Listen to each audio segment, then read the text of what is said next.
નમસ્કાર મિત્રો, જય શ્રી કૃષ્ણ બધાને। કેમ છો બધા? આપણી વાડી છે, જોઈ શકો છો તમે। ઓરડી બનાવેલી છે। આ ખુલ્લું ખેતર સામે દેખાય છે, એ આપણું ફાર્મ બનાવેલું છે। ડીપ પથરાઈ ગઈ છે, અત્યારે લીંબુડી છે અહીંયા ઊભેલી, હોત છે। બહુ જૂનો આ પીપર છે, બહુ જૂની છે મિત્રો। કૂવો છે અહીંયા, હોદમાં બહુ નાના હતા ને ત્યારે।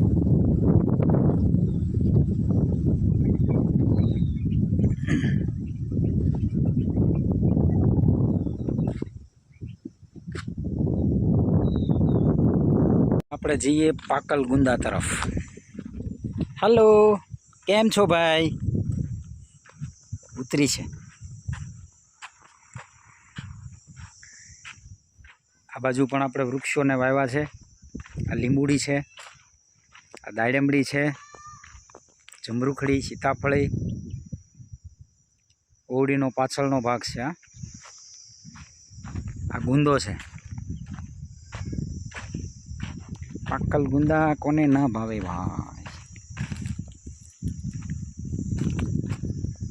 મિત્રો જય શ્રી કૃષ્ણ બધાને। જો આ પાકલ ગુંદો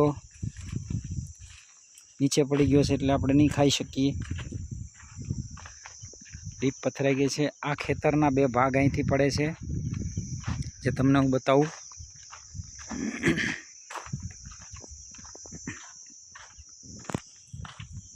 અહીંથી ખેતરના બે ભાગ થાય છે। આ બાજુનો ભાગ છે, જોઈ શકો છો તમે। સ્ટાર્ટ થાય તો જો અહીંયા સુધી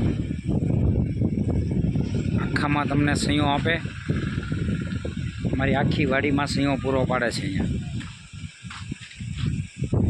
આ બાપુના જુગાડ હોય, હિસકાના જો બનાવેલા છે ને, હિસકાના જુગાડ છોકરા માટે આ હિસકો બનાવ્યો છે।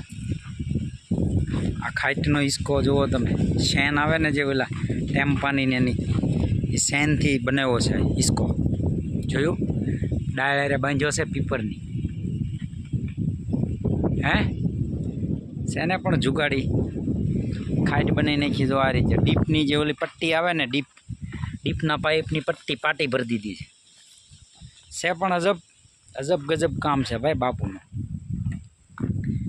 જૂના માણસો છે ને એની પાસે કોઠા હોય જ બહુ, સમજ્યા?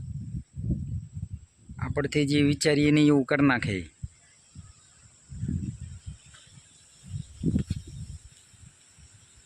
ઓકે, અમે આપણા ભાગ્યા પણ કામ કરી રહ્યા છે।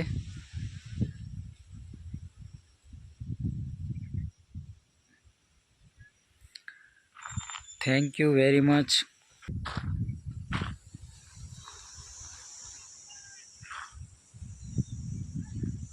બાય બાય, જય શ્રી કૃષ્ણ બધાને।